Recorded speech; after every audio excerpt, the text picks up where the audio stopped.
Kara Major is a formidable nickname that Boris Kerimbaev earned for his very dark skin and stern character. He was also called the Fierce Major for his exceptional toughness, integrity, and outstanding leadership qualities. He was the one who managed to persuade one of the most influential and rebellious Mujahideen field commanders, Ahmad Shah Massoud, to agree to a truce. This Afghan leader, who later became the country's defense minister, was known by the nickname the Lion of Panjshir. The people compared him to the movie hero Rambo, and his enemies called him the King of the Panjshir Panther for his cunning, military skill, and ability to escape from seemingly hopeless situations. The Panjshir Valley, which Massoud controlled, became the scene of some of the most fierce and bloody battles between Mujahideen forces and Soviet special forces. Ahmad Shah Massoud feared Boris Kerimbaev so much that he once offered $1 million for his head. Moreover, Massoud even offered Kerimbaev a fabulous sum in exchange for not interfering with the movement of his caravans carrying weapons and drugs. Kara Major could have become a millionaire in an instant by simply turning his back on combat missions. However, he remained true to his core values: officer's honor, duty, and his homeland. Boris Tyulejanovich Kerimbaev was born on January 12, 1948, in the village of Prutki, Jambal District, Almaty region. After graduating from school in 1966, he entered the Tashkent Higher Combined Arms Command School named after V.I. Lenin. After graduating in 1970, the young officer was sent to serve in the group of Soviet forces in Germany. Boris Kerimbaev began his military service as a motorized rifle platoon commander. In 1973, thanks to his high professionalism and organizational skills, he was appointed commander of a reconnaissance company. Just 2 years later, he was already leading a reconnaissance company in the Red Banner Central Asian Military District, one of the most combat-ready and strategically important districts of the Soviet Army. In 1977, Kerimbaev was appointed Deputy Chief of Staff and then commander of a motorized rifle battalion in Military Unit No. 52857, stationed in Temirtau. Serving in these positions allowed Boris Tyulejanovich to gain tremendous experience in commanding, planning, and conducting combat operations. Kerimbaev went abroad for the second time in 1980, this time as a military advisor. He was sent to Ethiopia, where he served as an advisor to the commander of the 10th Infantry Brigade of the General Staff of the USSR. Working in the hot climate of the African continent, among local army formations, required exceptional flexibility, tactical acumen, and the ability to work in a foreign cultural environment. This period only strengthened the future legendary officer and prepared him for the main stage of his military career. Perhaps the most important and significant moment in Boris Kerimbaev's life was his assignment to Afghanistan and his appointment as commander of the 177th Separate Special Forces Unit of the GRU in 1981. In informal circles, his unit was nicknamed the Muslim Battalion. The detachment was formed mainly from servicemen of Asian origin: Kazakhs, Kyrgyz, Uzbeks, and Tajiks.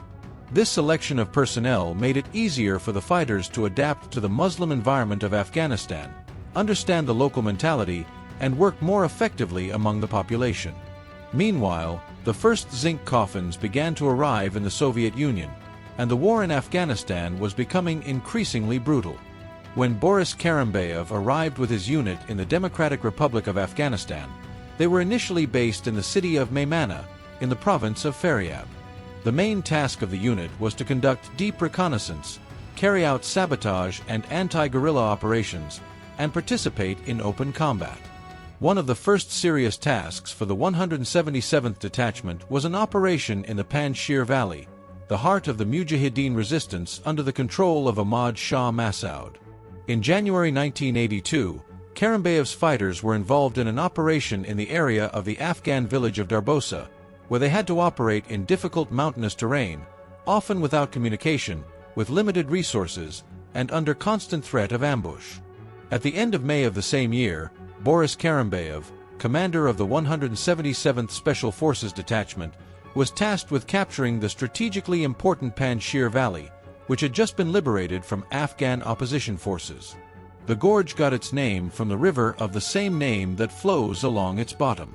It was a long, winding corridor surrounded by sheer cliffs and served as an important link between the southern and northern provinces of Afghanistan.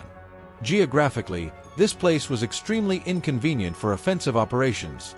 Narrow mountain paths, numerous branches and tributaries of the river cutting through stone crevices created ideal conditions for ambushes.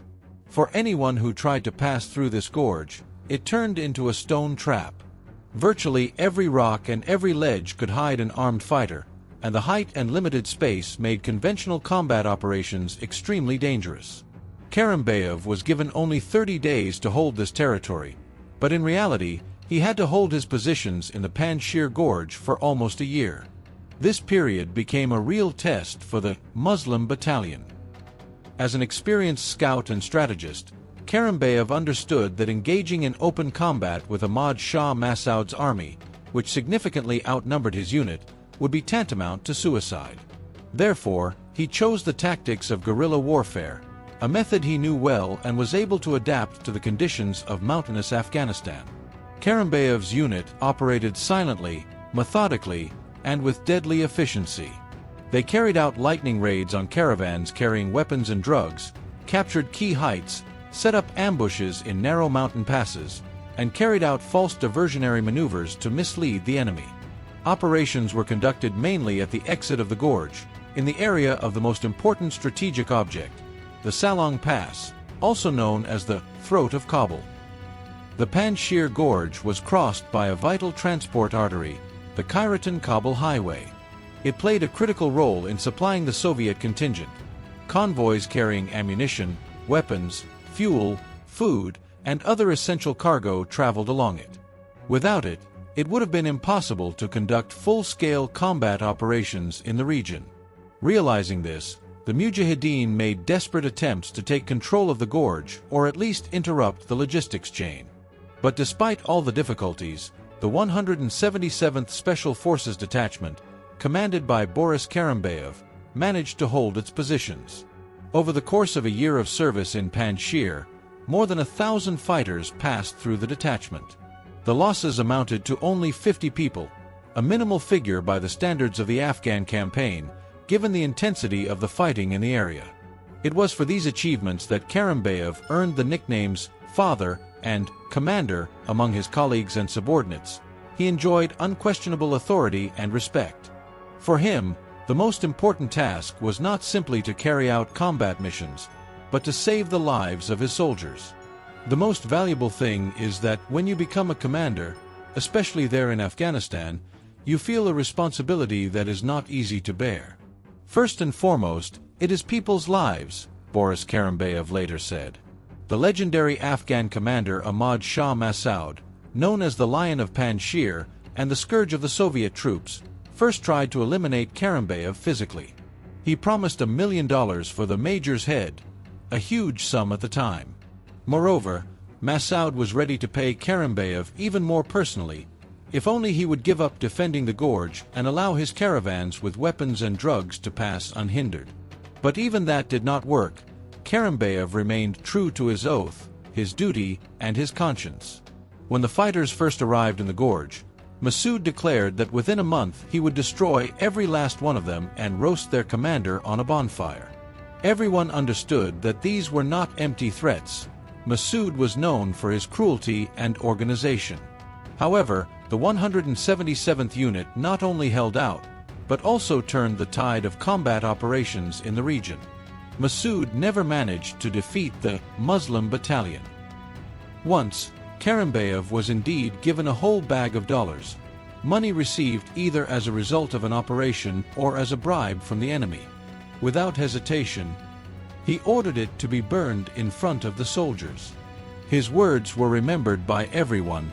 "This is not money. This is fire that fuels war. These bills bring only death and tears. Better let them burn than let us add fuel to the fire." The successful actions of the 177th Special Forces Detachment under the command of Boris Kerimbayev resulted in something almost impossible. Ahmad Shah Massoud, the Lion of Panjshir, a legendary and ruthless Mujahideen field commander, decided to call a truce in the Panjshir Valley area. He ordered his troops to cease hostilities and demanded that the Soviet side withdraw its forces from the strategically important valley.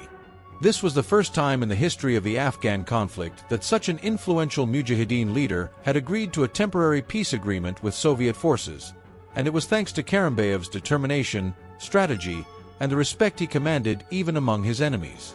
After Afghanistan, the life of the Kar Major, as he was called because of his dark skin and stern disposition, continued in the ranks of the Soviet armed forces. In December 1983, he was transferred to further service in Kosovo, where Lieutenant Colonel Vladimir Kvachkov took command of the 177th Detachment. In 1984, the detachment was reorganized and renamed the 2nd Gans Motorized Rifle Battalion. This battalion was the last Soviet unit to leave Afghanistan during the withdrawal of troops in 1989, ending an entire era of 10 years of military campaign. From 1983 to 1985, Boris Karimbayev served in the 22nd Separate Special Purpose Brigade, stationed in the city of Kapchigai in the Almaty region.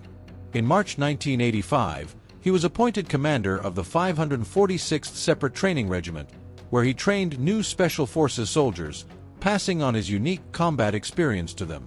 In 1990, he was transferred to the USSR Civil Defense Headquarters, where he continued to serve in peacetime, preparing the population for possible emergencies. 2 years later, in 1992, Karimbayev retired with the rank of colonel due to health reasons. However, even after leaving the military, he did not stray far from his life's work. In retirement, Boris Karimbayev actively participated in the military patriotic education of young people, meeting with cadets, officers, and soldiers of the now independent Kazakhstan, talking about the war and sharing his invaluable knowledge. His name became a symbol of honor, courage, and selfless service to his homeland. Boris Karimbayev passed away on February 12, 2019, after a long illness.